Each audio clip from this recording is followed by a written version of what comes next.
हरे कृष्णा।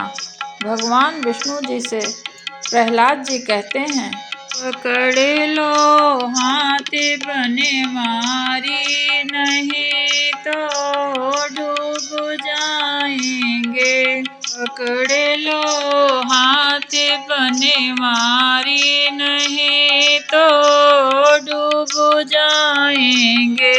अरे हमारा कुछ न बिगड़ेगा, तुम्हारी लाज जाएगी।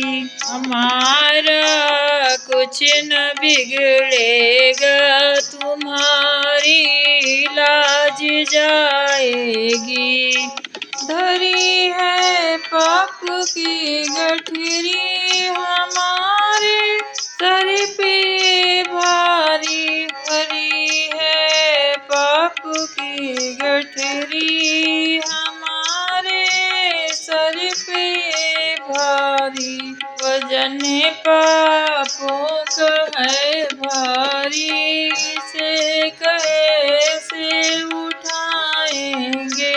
वजन पापों का है भारी, इसे कैसे उठाएंगे। पकड़ लो हाथ बने मारी, नहीं तो डूब जाएंगे। हमारा कुछ न बिगड़ेगा, तुम्हारी लाज जाएगी। फंसी है भंवर में नैया, प्रभु अब डूब जाएंगे। फंसी है भंवर में नैया, प्रभु अब डूब जाएंगे। केवैया आप बन जाओ, तो बेड़ा पार हो जाए। खेवैया आप बन जाओ, तो बेड़ा पार हो जाए। पकड़ लो हाथ बने मारी, नहीं तो डूब जाएंगे। तुम्हारे ही भरोसे पर, तुम्हारे ही भरोसे पर जमाना छोड़ बैठे हैं। तुम्हारे ही भरोसे पर जमाना छोड़ बैठे हैं। जमाने की तरफ देखो, इसे कैसे निभाएंगे। जमाने की तरफ देखो, इसे कैसे निभाएंगे। दर्द दिल की कहे किससे, सहारा ना कोई देगा। दर्द दिल की कहे किससे, सहारा ना कोई देगा। सुनोगे आप ही मोहन, और किसी को सुनाएंगे। सुनोगे आप ही मोहन, और किसी को सुनाएंगे। पकड़ लो हाथ बने मारी, नहीं तो डूब जाएंगे। हमारा कुछ न बिगड़ेगा, तुम्हारी लाज जाएगी। इस तरह जब बहुत प्रकार से भगवान को प्रहलाद पुकारने लगे और प्रहलाद ऐसा सोचने लगे कि मैं और भगवान एक ही हैं, मन में उनके आने लगा इतना कि भगवान सब में बसते हैं तो मुझ में भी बसेंगे और वो मुझे आकर बचाएंगे। इसके पहले के वीडियो में मैंने प्रहलाद जी चरित्र ही बतलाया है कि किस प्रकार से उनको उनके ही पिता द्वारा बहुत तरीके से प्रताड़ित किया जा रहा है। क्यों? क्योंकि वो राक्षस कुल के वंशज हैं और वो भगवान श्री हरि की कैसे उपासना कर सकते हैं। उनके पिता बहुत प्रकार से उन्हें प्रताड़ित करवाते हैं। उसके बाद प्रहलाद बहुत प्रकार से भगवान को कहते हैं कि आप अब आइए, और बहुत प्रकार से उनकी स्तुति करते हैं। तब हे द्विज, इस प्रकार भगवान विष्णु को अपने ही अभिन्न चिंतन करते करते पूर्णतः उसमें तन्मयता प्राप्त हो जाने से उन्होंने अपने ही अच्युत रूप को अनुभव किया। प्रहलाद जी अपने आप में ही विष्णु भगवान को देखने लग गए। प्रहलाद जी अपने आप को भूल गए और हर जगह उन्हें विष्णु भगवान ही दिख रहे थे। उनके अतिरिक्त उन्हें कुछ भी प्रतीत न हुआ और बस केवल यही भावना चित्त में थी कि मैं ही अनंत परमात्मा हूँ। उस भावना के योग से वे क्षीण पाप हो गए और उनके शुद्ध अंतकरण में ज्ञान स्वरूप अच्युत श्री विष्णु भगवान विराजमान हो गए। हे मैत्र, इस प्रकार योग बल के कारण असुर प्रहलाद जी के विष्णुमय हो जाने पर उनके विचलित होने से वे नागपाश एक क्षण भर में टूट गए सब, और ब्रह्मशील और तरल तरंगों से पूर्ण संपूर्ण महासागर भर गया तथा पर्वत और मनो पावनों से संपूर्ण पृथ्वी हिलने लगी तथा महामती प्रहलाद जी अपने ऊपर दैत्यों द्वारा लादे गए वह संपूर्ण पर्वत के समूह को दूर फेंककर जल के बाहर निकल कर आए। तब आकाश रूप से जगत को फिर देखकर उन्हें चित्त में यह पुनः भास हुआ कि मैं प्रहलाद हूँ, और उन महाबुद्धिमान ने मन, वाणी और शरीर से संयम पूर्वक धैर्य धारण करके एकाग्र चित्त से पुनः भगवान अनादि पुरुषोत्तम की स्तुति की।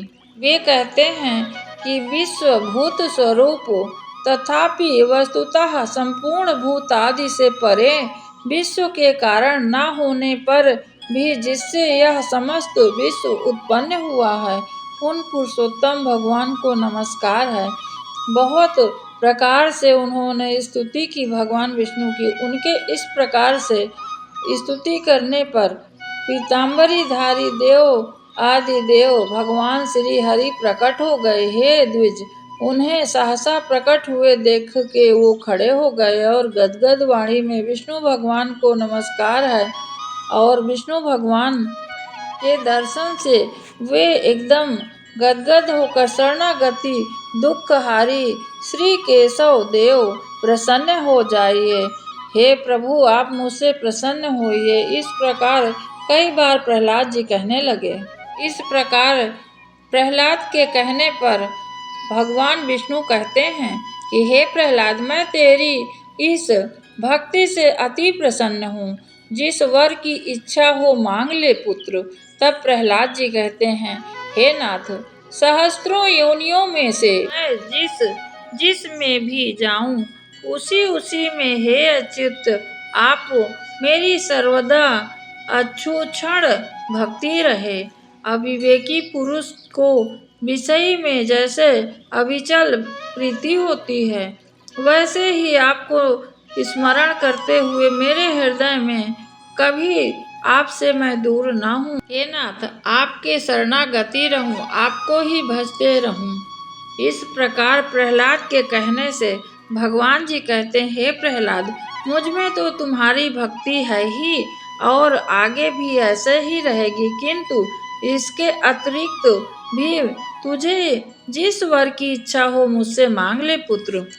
तब प्रहलाद जी कहते हैं, हे देव, आपकी स्तुति में प्रवृत्त होने से मेरे पिता के चित्त में मेरे प्रति जो द्वेष हुआ उसे खत्म कर दीजिए, और इसके अतिरिक्त मेरे शरीर पर जो शास्त्राघात किए गए हैं, मुझे अग्नि समूह में डाला गया है, सर्पों से कटवाया गया है और विष पिलाया गया है, समुद्र में डाल दिया गया है, और जो मेरे साथ दुर्व्यवहार पिताजी ने किए हैं, वे आप भक्ति रखने वाले पुरुष के प्रति द्वेष होने से उनके कारण जो पाप लगा है, हे प्रभु आप कृपा करके मेरे पिताजी उससे शीघ्र ही मुक्त हो जाएं, उन्हें किसी प्रकार का पाप ना लगे प्रभु। तब वो कहते हैं प्रभु कि हे प्रहलाद, मेरी कृपा से तुम्हारी ये सब इच्छाएं पूर्ण होगी। और असुर कुमार, मैं तुम्हें एक और वर देता हूँ, पुत्र तुम्हें जो इच्छा हो वो मांग लो। तब प्रहलाद जी कहते हैं, हे भगवान, मैं तो आपके इस वर से ही कृतज्ञ हो गया और आपकी कृपा से आप मेरी निरंतर अविचल भक्ति रहेगी। हे प्रभु, संपूर्ण जगत में कारण रूप आप में जिनकी निश्चल भक्ति है, मुक्ति भी उनकी मुट्ठी में रहती है। फिर धर्म अर्थ काम से तो उसे कोई लेना देना ही नहीं है।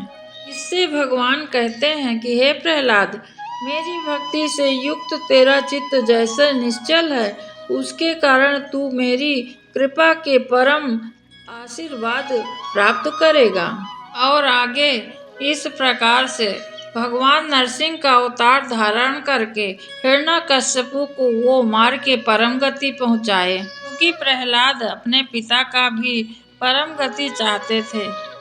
पिता के मारे जाने पर वे दैत्यों के राजा हुए। हे द्विज, फिर वो राजलक्ष्मी बहुत से पुत्र पौत्र तथा परमेश्वर पाकर कर्माधिकार से क्षीण होने पर पुण्य पाप से रहित होकर भगवान श्री हरि का ध्यान करते हुए उन्होंने परम निर्वाण पद प्राप्त किया। हे मैत्रेय, जिनके विषय में तुमने पूछा था वो परम महामति दैत्य प्रवर प्रहलाद जी ऐसे प्रभावशाली हुए। उन परमात्मा प्रहलाद जी के इस चरित्र को जो पुरुष सुनता है उसके सभी पाप नष्ट हो जाते हैं। और हे मैत्रेय, इसमें कोई संदेह नहीं है। मनुष्य प्रहलाद चरित्र के सुनने या पढ़ने से निरंतर किए हुए पाप भी सब छूट जाते हैं। और पूर्णिमा, अमावस, अष्टमी अथवा द्वादशी को जरूर इसे सुनना चाहिए और व्रत करते रहना चाहिए हरि का। यह था 20वां अध्याय से विष्णु पुराण की कथा। आइए 21वें अध्याय से मैं आपको बतला रही हूँ इसके आगे की कथा। 21वें अध्याय में कश्यप जी की अन्य स्त्रियों के वंश एवं मरुद्रण की उत्पत्ति का वर्णन बतलाया गया है। और इसे पराशर जी समझाते हुए मैत्रेय जी से कहते हैं, आइए सभी लोग जानते हैं। संहाद के पुत्र आयुष्मान, शिव और भास्कर थे तथा प्रहलाद के पुत्र विरोचन थे और विरोचन के बलि का जन्म हुआ। और हे महामुनि, बलि के 100 पुत्र थे, जिनके बाणासुर सबसे बड़ा पुत्र था। हिरण्याक्ष के पुत्र उत्कुर, शकुनि, भूत, संतापन, महानाभ, महाबाहु तथा कालनाभ आदि सभी महाबलवान पुत्र हुए। धनु के पुत्र दिमूर्धा, संभर, आयोमुख, संकुलगिरा, कपिल, शंकर, एक चक्र, महाबाहु, तारक, महाबल, स्वाभानु, वृष, पर्णवा, महाबली, पुलोम और महापराक्रमी विप्रचित, ये सब धनु के पुत्र विख्यात हैं। स्वरभानु की कन्या प्रभा थी तथा शर्मिष्ठा, उपदानी और हायशिरा, ये वृष पर्वा की परम सुंदरी कन्याएं विख्यात हैं। वैश्वानर की पुलोमा और कालका 2 पुत्रियां थी। हे महाभाग, वे दोनों कन्याएं मारीच नंदन कश्यप की भार्या हुई। उनके पुत्र 7000 दानव श्रेष्ठ हुए। मारीच नंदन कश्यप के वे सभी पुत्र पौलोम और कालकय कहलाए। इनके सिवा प्रचेचित के सिंह का गर्भ से और भी बहुत महाबलवान, भयंकर और अति क्रूर पुत्र हुए। इन सब से भी सैकड़ों हजारों पुत्र पौत्र आदि महान हुए। तपस्या द्वारा आत्मज्ञान संपन्न दैत्यवर प्रहलाद जी के कुल में निवातक कवच नामक दैत्य उत्पन्न हुए। कश्यप जी की स्त्री ताम्रा की सुकी, सेनी, भासी, सुग्रीवी, सुचि और गृध्रिका ये 6 अति प्रभावशालिनी कन्याएं कही जाती हैं। सुकी से सुक, उलुक एवं उल्कों के प्रतिपक्षी काक आदि उत्पन्न हुए। सैनी से बाज, भासी और गृध्रिका से गिद्धों का जन्म हुआ है और जल के यक्षगण और सुग्रीवों से अश्रु, उष्ट और गर्दभों की उत्पत्ति हुई। इस प्रकार ताम्रा का वंशज कहा जाता है। बिंता के गरुण, अरुण ये 2 पुत्र विख्यात हुए। इसमें पक्षियों में श्रेष्ठ संपूर्ण गरुण जी अति भयंकर और सर्पों को खा जाने वाले हैं। ब्राह्मण सुरसा के सहस्त्रों सर्प उत्पन्न हुए जो बड़े ही प्रभावशाली, आकाश में विचरने वाले, अनेक सिरों वाले और बड़े विशाल काय थे। और क्रुद्ध के पुत्र भी महाबली और अमित तेजस्वी, उनके सिर वाले सहस्त्रों सर्प हुए और गरुड़ जी के वशवर्ती थे। उसमें से शेष, वासुकी, तक्षक, शंख श्रेष्ठ, महापद, कंबल और अश्वतर, एला पुत्र नाग, ककोटक, धनंजय तथा और भी अनेकों उग्र, विषधर एवं काटने वाले सर्प प्रधान हैं। औधा वंशा के पुत्र क्रोधवश गण हैं। वे सभी बड़ी बड़ी दाढ़ों वाले, भयंकर, कच्चा मांस खा जाने वाले ऐसे प्रतिष्ठित होते हैं। इस प्रकार तृण उत्पन्न हुए और राक्षसों को मुनि ने अप्सराओं को तथा अरिष्ठा ने अति समर्थ गंधर्वों को जन्म दिया। हे ब्राह्मण, खारोचिस मनवंतर की सृष्टि का वर्णन कहा जाता है। मनवंतर आरंभ में महान वरुण यज्ञ हुआ, उसमें ब्रह्मा जी होता थे। अब मैं उनकी प्रजा का वर्णन करता हूँ। पूर्व मनवंतर में जो सप्त ऋषि गण स्वयं ब्रह्मा जी के मानस पुत्र के रूप में उत्पन्न हुए थे, उन्हीं को ब्रह्मा जी ने इस कल्प में गंधर्व, नाग, देवता और दानवादी पितृ रूप से निश्चित किया है। पुत्रों के नष्ट हो जाने पर दिति ने कश्यप जी को प्रसन्न किया। उनकी सम्यक आराधना से संतुष्ट होकर तपस्वियों में श्रेष्ठ कश्यप जी ने उन्हें वर देकर प्रसन्न किया। उस समय उसने इंद्र का वध करने के लिए समर्थ एक अति तेजस्वी पुत्र का वर मांगा। मुनि श्रेष्ठ कश्यप जी ने अपने भार्या दिति को वह वर दिया और उस अति उग्र वर को देते हुए उनसे बोले, यदि तुम भगवान के ध्यान में तत्पर रहकर अपना गर्भ करोगी धारण, तो स्त्री को चाहिए कि सायंकाल में भोजन ना करे, वृक्षों के नीचे ना सोए तथा बहुत प्रकार से उन्हें संयम सिखाए। इसके बाद जब उन्होंने गर्भ धारण किया तो उस गर्भ को अपने वध का कारण जान देवराज इंद्र भी विनय पूर्वक उसकी सेवा करने लगे और उनके कर्म में कभी कोई अंतर पड़े यही देखने की इच्छा से वहां हर समय उपस्थित रहते थे। क्योंकि यदि कोई भी भगवान के कार्य में निरंतर लगा है यदि, तो उसका कोई कुछ नहीं बिगाड़ सकता है। भक्त भगवान के भरोसे रहते हैं तो भगवान भी अपने भक्तों का बहुत ख्याल रखते हैं। इसीलिए कहते हैं कि गृहस्थी में भी यदि हम हैं तो भी से हमें साफ सफाई से तथा भगवान का आदर करते हुए हर कार्य को करना चाहिए।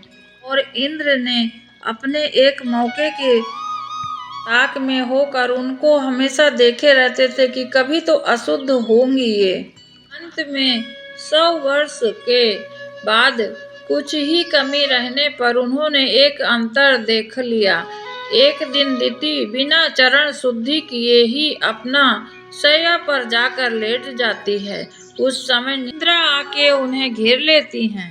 तब इंद्र हाथ में वज्र लेकर उसकी कुक्षी में घुस गए और महागर्भ के 7 टुकड़े कर डाले। इस प्रकार वज्र से पीड़ित होने से वह गर्भ जोर जोर से रोने लगा। इंद्र ने उसे पुनः कहा कि मत रो, किंतु जब वह गर्भ 7 भागों में विभक्त हो गया, वो इंद्र ने अत्यंत कुपित होने अपने शत्रु विनाशक वज्र से एक एक के साथ 7 टुकड़े और कर दिए, और अति वेगवान मारुत नामक देवता हुए।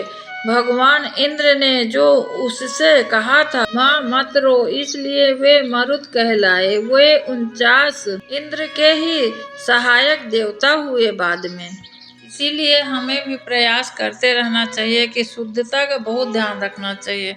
कभी बाहर से आते हैं, उसी पैर में से हम लोग बाहर से कितना ही लग जाता है, उसको अंदर कर लेते हैं, तो पता नहीं क्या निगेटिव चीज़ आ जाए अपने साथ। कथा कहानियों के माध्यम से ही हमें भगवान समझाने का प्रयत्न करते हैं। जो शास्त्र में लिखा हुआ है, सिर्फ हम उसे ही पढ़कर समझ सकते हैं इस चीज़ को। यह थी 21वां विष्णु पुराण की कथा। आइए इसके बाद 22वां अध्याय से मैं आपको बतलाने वाली हूँ। 22वां अध्याय में है भगवान विष्णु जी की विभूति तथा जगत की व्यवस्था का वर्णन। पराशर जी कहते हैं, पूर्व काल में महर्षियों ने जब राजा पृथु को राज्य पद पर अभिषिक्त किया, तो लोक पितामह श्री ब्रह्मा जी ने भी क्रम से राज्यों का बंटवारा किया। ब्रह्मा जी नक्षत्र, ग्रह, ब्राह्मण, संपूर्ण वनस्पति और यज्ञ तथा तप आदि राज्य पर चंद्रमा को नियुक्त कर दिया। इसी प्रकार विश्वा के पुत्र कुबेर जी को राजाओं का, वरुण को जल तथा विष्णु जी को आदित्यों का और अग्नि को पशुगणों का अधिपति बनाया। दक्ष को प्रजापतियों का, इंद्र को मरुद्रण का तथा प्रहलाद जी को दैत्यों का और दानों का अधिपति बना दिया। पितृगण के राजपद पर धर्म राज यम को अभिषिक्त किया और संपूर्ण गजराजों का स्वामित्व ऐरावत को दिया। गरुड़ के पक्षियों को इंद्र को, देवताओं के उच्च श्रवा को घोड़े का और वृषभ को गौओं का अधिपति बनाया। प्रभु ब्रह्मा जी ने समस्त मृगों को राज सिंह को दिया और स्वामी शेषनाग को बना दिया। सभी सर्पों के स्वाथवारों के स्वामी हिमालय को, मुनि जनों के कपिल देव को और नख तथा दाढ़ वाले मृग गण का राजा व्याघ्र को बना दिया। वनस्पतियों का राजा इसी प्रकार ब्रह्मा जी और जातियों को भी प्रधानता की व्यवस्था करा दी। इस प्रकार राज्यों का विभाग करने पर अनंतर प्रजापतियों के स्वामी ब्रह्मा जी ने सब ओर दिक्पालों की स्थापना की। उन्होंने पूर्व दिशा में वैराज प्रजापति के पुत्र राजा धन्वा को दिक्पाल पद पर अभिषिक्त किया तथा दक्षिण दिशा में कदर्म प्रजापति के पुत्र राजा शंख पद का नियुक्ति की। महात्मा केतुमान को उन्होंने पश्चिम दिशा में स्थापित किया और परंजय प्रजापति के पुत्र अति दुर्धर्ष राजा हिरण्यरोमा को उत्तर दिशा में अभिषिक्त किया। वे आज तक 7 द्वीप और अनेकों नगरों से युक्त इस संपूर्ण पृथ्वी का अपने अपने विभाग अनुसार धर्म पूर्वक पालन करते हैं। हे मुनीश्वर, ये तथा अन्य भी जो संपूर्ण राज लोग हैं, वे सभी विश्व का पालन में हमेशा मन लगाते हैं। परमात्मा श्री विष्णु भगवान का भूति रूप हैं। हे द्विजोत्तम, जो जो भूताधिपति पहले हो गए हैं और जो जो आगे होंगे, वे सभी सर्वभूत भगवान विष्णु के अंश ही हैं। जो भी देवता, दैत्य, दानव, मांस भोजियों अधिपति, जो भी पशु पक्षी, मनुष्य, सर्प और अनेकों योनियों के, तो वृक्ष, पर्वत, ग्रहों के स्वामी तथा सब प्रकार के वर्तमान, भूत, भविष्य तथा सभी भूतेश्वर हैं, जो वो भगवान विष्णु के अंश से ही उत्पन्न हुए हैं। महाप्राज्ञा सृष्टि के पालन कार्य में प्रवृत्ति सर्वोच्च श्री हरि को छोड़कर और किसी भी पालन करने की शक्ति नहीं है। रज और सत्व आदि गुणों के आश्रय से वे सनातन प्रभु ही जगत की रचना के समय रचना करते हैं, स्थिति के समय पालन करते हैं और अंत समय में वो संहार रूप कर देते हैं। हे मुनि, जनार्दन के 4 विभाग से सृष्टि स्थित के समय रहते हैं तथा 4 रूप धारण करके अंत में प्रलय करते हैं। एक अंश से वो ब्रह्मा होते हैं, दूसरे अंश से मारीच आदि प्रजापति होते हैं, तीसरा अंश से काल हैं और चौथा अंश से संपूर्ण प्राणी हैं। इस प्रकार वे रजो गुण विशिष्ट होकर 4 प्रकार की सृष्टि का समय स्थिति होती है। हे ब्राह्मण, विनाश करने के लिए उन महात्मा की यह 4 प्रकार की सर्वकालिक विभाग कल्पना कही जाती है। ब्रह्मा, दक्ष आदि प्रजापति गण, काल तथा समस्त प्राणी ये श्री हरि की विभूतियां जगत की सृष्टि का कारण है। हे द्विज, विष्णु, मनु आदि काल और समस्त भूतगण ये जगत की स्थिति के कारण रूप हैं। भगवान विष्णु की विभूतियां तथा रुद्र, काल, अनंत आदि और सकल जीव श्री जनार्दन की ये 4 विभूतियां प्रलय की काल रूप कारण हैं। इस पर मैत्री जी कहते हैं, हे मुने, आपने जो भगवान का परम पद कहा वह 4 प्रकार का कैसे है, यह आप मुझसे विधि पूर्वक कहिए। तब कहते हैं पराशर जी, हे मैत्रेय, सब वस्तुओं का जो कारण होता है वही उनका साधन भी होता है और जिस अपनी अभिमत वस्तु की सिद्धि की जाती है वह साध्य कहलाती है। मुक्ति की इच्छा रखने वाले योगी जन के लिए प्राणायाम आदि साधन है और परम ब्रह्मा को साध्य करने वाले जहाँ फिर लौटना न पड़े। हे मुने, योगी की मुक्ति का कारण वह साधना ज्ञान ही वो परम भूत परम पद का प्रथम भेद है। क्लेश बंधन से मुक्त होने के लिए योग अभ्यासी योगी का साध्य रूप जो परम ब्रह्मा है, हे महामुने, उनका ध्यान रखना चाहिए। दूसरा भेद है और इस प्रकार बहुत प्रकार से उनको बता रहे हैं कि इस संसार के क्षेत्र के भीतर बीज रोपण रूप कर्म करने से बीज यानी वासना रहित होते हुए इस प्रकार का निर्मल नित्य व्यापक अक्षय और समस्त है गुणों से रहित विष्णु नामक परम पद है। पुण्य पाप का क्षय और क्लेशों से निवृत्ति होने पर जो अत्यंत निर्मल हो जाता है वही योगी उस परम ब्रह्मा का आश्रय लेता है और वहाँ तक वह जाता है, फिर वहाँ से कभी नहीं लौटता। ब्रह्मा जी की प्रधान शक्तियाँ हैं, उनसे न्यू देवगण हैं और उनके अनंतर दक्ष आदि प्रजापति हैं। उनके अंदर में मनुष्य, पशु, पक्षी, मृग और बहुत से जीव सर्व शक्तिमय विष्णु ही परम ब्रह्मा के स्वरूप तथा मूर्ति रूप हैं, जिनका योगी जन बारंबार चित्त करते हैं। हे मुने, जिसमें मन का सम्यक प्रकार से निरंतर एकाग्र करने वाले को महायोगी की प्राप्ति होती। हे महाभाग, सर्व ब्रह्ममय श्री विष्णु भगवान समस्त परा शक्तियों के प्रधान और ब्रह्मा जी के अत्यंत निकटवर्ती ब्रह्मा स्वरूप हैं। हे महामुने, उनमें यह संपूर्ण जगत आतो स्रोत है, उसी से उत्पन्न हुआ है, उन्हीं में स्थित है और स्वयं वे समस्त जगत हैं। विष्णु ही इस पुरुष प्रकृतिय संपूर्ण जगत की अपने आभूषण और आयुध रूप को धारण करते हैं। मैत्री जी कहते हैं, भगवान विष्णु इस संसार को भूषण और आयुध रूप से किस प्रकार धारण करते हैं, यह मुझसे आप कहिए। तब पराशर जी कहते हैं, हे मुने, जगत का पालन करने वाले अप्रिय श्री विष्णु भगवान को नमस्कार कर मैं आपको बतला रहा हूँ। वशिष्ठ जी ने मुझसे कहा था वह मैं तुमको सुनाता हूँ। इस जगत में निर्लेप तथा निर्गुण और निर्मल आत्मा को अर्थात शुद्ध क्षेत्रज्ञ स्वरूप को श्री हरि कहते हैं और वे धारण करते हैं।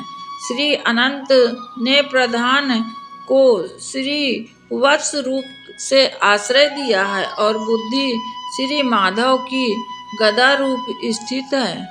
तामस अहंकार इंद्रियों के कारण राजस अहंकार इन दोनों के शंख और शाख धनुष रूप का धारण करते हैं। वे अपने वेग को भी पराजित करने वाला अत्यंत चंचल सात्विक अहंकार रूप मन विष्णु भगवान को कर कमलों में स्थित कर चक्र का रूप धारण करता है। हे द्विज, भगवान गदाधर की जो मुक्ता माणिक्य इंद्रनील और हीर कमयी पंच रूपा वैजंती माला है, वह पंचत मात्रों और पंचभूतों का ही संघात है। जो ज्ञान और कर्ममयी इंद्रियों हैं, उन सब श्री जनार्दन भगवान बाण रूप को धारण करते हैं। भगवान अच्युत जो अत्यंत निर्मल खड्ग धारण करते हैं, वह अविद्यामय कोशों से आच्छादित विद्यामय ज्ञान ही है। सब सर्वभूतेश्वर श्री मधुसूदन में ही स्थित है। काला काष्ठा निमेष दिन ऋतु आयन और वर्ष रूप से वे काल स्वरूप निष्पाप अवश्य श्री हरि ही विराजमान हैं। हे मुनि श्रेष्ठ, भूलोक पर भूलोकों और स्वर्गलोक तथा जप तप और सत्य आदि सातों लोकों में सर्वव्यापक भगवान ही हैं। सभी पूर्वजों के पूर्वज तथा समस्त विद्याओं के आधार श्री हरि स्वयं हैं। हे द्विज, इस प्रकार तुमसे उस पुराण के पहले अंश का यथावत वर्णन किया है। इसका श्रवण करने से मनुष्य समस्त पापों से मुक्त हो जाता है। हे मैत्रेय, 12 वर्ष तक कार्तिक मास में पुष्कर क्षेत्र में जो स्नान करने का फल मिलता है, वह सब मनुष्य को इस श्रवण मात्र से मिल जाता है। हमें विष्णु पुराण अवश्य ही सुननी चाहिए। हे मुनि देव, ऋषि गंधर्व पितृ यक्ष आदि उत्पत्ति का श्रवण करने वाले पुरुष की वे देवादि वरदायक हो जाते हैं। कितना भी कष्ट हो जीवन में, यदि भगवान का नाम लेते हैं तो वो अवश्य कोई न कोई रास्ता निकाल देते हैं, कष्ट का अंत अवश्य करते हैं। यह थी 22वां अध्याय की विष्णु पुराण की कथा। विष्णु पुराण का प्रथम अंश से यह 22 अध्याय तक मैंने आपको बतलाया और इसके पहले का भी वीडियो मैंने ध्यान से चैनल पे डाल रखा है, आप अवश्य सुनिए, क्योंकि भगवान विष्णु का दूसरे अंश से मैं पहला अध्याय फिर से आपको बतला रही हूँ। इस कथा में लिखा हुआ है ऐसा 22 अध्याय एक अंश से है और दूसरा 23वां अध्याय जो है दूसरे अंश से है। प्रिय व्रत के अंश का वर्णन श्री मैत्री जी कहते हैं। हे भगवान, हे गुरु, मैंने जगत की सृष्टि के विषय में आपसे जो पूछा वह सब आपने मुझे भली प्रकार से कह दिया। हे मुनि श्रेष्ठ, जगत की सृष्टि संबंधी आपने जो यह प्रथम अंश मुझे सुनाया है, उसकी एक बात मैं और सुनना चाहता हूँ। स्वयंभू मनु के जो प्रियव्रत के उत्तानपाद 2 पुत्र थे, उनसे उत्तानपाद के पुत्र ध्रुव के विषय में तो आपने कहा, किंतु हे द्विज, आपने प्रियव्रत के बारे में उनकी संतान के विषय में कुछ भी नहीं कहा। अंत में मैं वह भी सुनना चाहता हूँ जो आप प्रसन्नता पूर्वक मुझे कहिए। प्रियव्रत ने कर्दम जी की पुत्री से विवाह किया। उससे उनके सम्राट और कुक्षी नाम की 2 कन्याएं तथा 10 पुत्र हुए। प्रियव्रत के बड़े पुत्र बुद्धिमान, बलवान, विनय, प्रसन्नता और अपने माता पिता के अत्यंत प्रिय कहे गए हैं। उनके नाम सुनो। अग्निग्ध, अग्निबाहु, पुष्पामान, मेधा, मेधातिथि, भव्य, सवन और भी पुत्र थे। ज्योतिष्मान थे, और प्रियव्रत के पुत्र अपने बल पराक्रम के कारण विख्यात हुए। उनमें महाभाग, मेधा, अग्निबाहु और पुत्र ये तीन योगापरायण तथा अपने पूर्व जन्म वृत्तांत जानने वाले थे। उन्होंने राज्य आदि भोगों में अपना चित्त लगाया ही नहीं और हे मुने, ये निर्मल चित्त और कर्म फल की इच्छा से रहित थे तथा समस्त विषयों में सदा न्यायकुल ही प्रवृत्त होते थे। हे मुनि श्रेष्ठ राजा प्रियव्रत ने अपने शेष 7 परमात्मा पुत्र को 7 दीप बांट दिए। हे महाभाग पिता प्रियव्रत अग्निद्र को जम्बू दीप और मेधातिथि को प्लास नामक दूसरा दीप दिया। उन्होंने सालमल दीप में कुसमान को दिया और ज्योतिषमान को कुश दीप दिया तथा राजा बनाया। वहाँ का यतुमान का औचदीप के शासन पर नियुक्त कर दिया और प्रियव्रत ने शाकदीप के स्वामी बनाया और सवनक पुष्प कर दीप का अधिपति किया। हे महामुनि, उसमें जो जम्बूद्वीप के अधीश्वर राजा अग्राधी थे, उनके प्रजापति के समान 9 पुत्र हुए और ये सभी उनके भी विभाग सुन लो। दक्षिण ओर की हिमवर्ष, जिसे अब भारतवर्ष कहते हैं, नाभि को दया इस प्रकार सबको बंटवारा वो भी कर दिए और जिसके मध्य में मेरु पर्वत है वह इलाव्रत वर्ष उन्होंने इलावत को दिया। नील अंचल से लगा हुआ वह रम्य को दिया। पिता अग्निद्र ने उसका उत्तरवर्ती श्वेत वर्ष हिरण्यमान को दिया तथा जो वर्ष श्रृंगवान पर्वत के ऊपर स्थित है वह कुरु को और जो मेरु के पूर्व में स्थित है वह भद्राश्व को। इस प्रकार अपने पुत्रों को सब वर्ष दे दिए। अपने पुत्रों को इन वर्षों में करके तपस्या के लिए शालग्राम नामक महापवित्र क्षेत्र वो चले गए। हे महामुनि, 8 वर्ष है, उनमें सुख बहुलता है और बिना यत्न के स्वभाव से ही समस्त भोग सिद्धियां प्राप्त हो जाती हैं। उसमें किसी प्रकार का विपर्य नहीं है और मृत्यु आदि तथा जरा मृत्यु आदि का कोई भय भी नहीं है। धर्म अर्थ, उत्तम अधम और मध्यम दरिद्र का भेद भी नहीं है। वहाँ युग परिवर्तन भी नहीं होता है। महात्मा नाभि का हिम नामक वर्ष था। उनके मेरु देवी से अतिशय कांतिमान वृषभ नामक पुत्र हुआ। वृषभ जी के भरत का जन्म हुआ जो उनके 100 पुत्रों में से सबसे बड़े थे। महाभाग पृथ्वीपति वृषभ देव जी धर्म पूर्वक राजा शासन तथा विविध यज्ञों का अनुष्ठान करने के अनंतर अपने वीर पुत्र भरत को राज सौंपकर तपस्या के लिए वो चले गए। महाराज वृषभ ने वहाँ भी वानप्रस्थ आश्रम की विधि से रहते हुए निश्चय पूर्वक तपस्या की, नियम से अनुष्ठान किए। वे तपस्या के कारण बहुत सूख गए। शरीर की रेखाएं और सब कुछ दिखने लगी जैसे ढांचा होता। अंत में अपने मुख में एक पत्थर की बटिया रखकर उन्होंने नग्न अवस्था में महाप्रदान व्रत किया। पिता वृषभ देव जी वे बन जाते समय अपना राज्य भरत को दे दिया था। अतः सबसे यह हिमवर्ष यह लोक भारतवर्ष नाम से प्रसिद्ध हुआ। भरत जी के सुमति नामक परम धार्मिक पुत्र हुआ। भरत ने यज्ञ अनुष्ठान पूर्वक राज्य सुख भोग करके उसे सब कुछ सुमति को सौंप दिया। हे मुने, महाराज भरत ने पुत्र को राजलक्ष्मी सौंपकर योगाभ्यास के लिए चले गए और शालिग्राम क्षेत्र में अपने प्राण छोड़ दिए। फिर इन्होंने योगियों को पवित्र कुल में ब्रह्मा रूप से जन्म लिया और मैत्रेय इनका वह चरित्र मैं तुमसे फिर कहूँगा। अभी तदंतर सुमति के इंद्रद्युम्न का जन्म हुआ। उससे परमेष्ठी और परमेष्ठी का पुत्र प्रतिहार हुआ।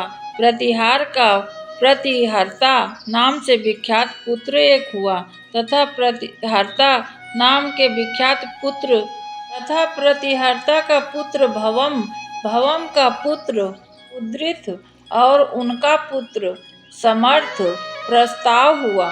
प्रस्ताव का प्रथु, प्रथु का नक्त और नक्त का पुत्र गया हुआ और गया ने नर और उसके विराट नामक पुत्र को जन्म दिया। उनका पुत्र महावीर था।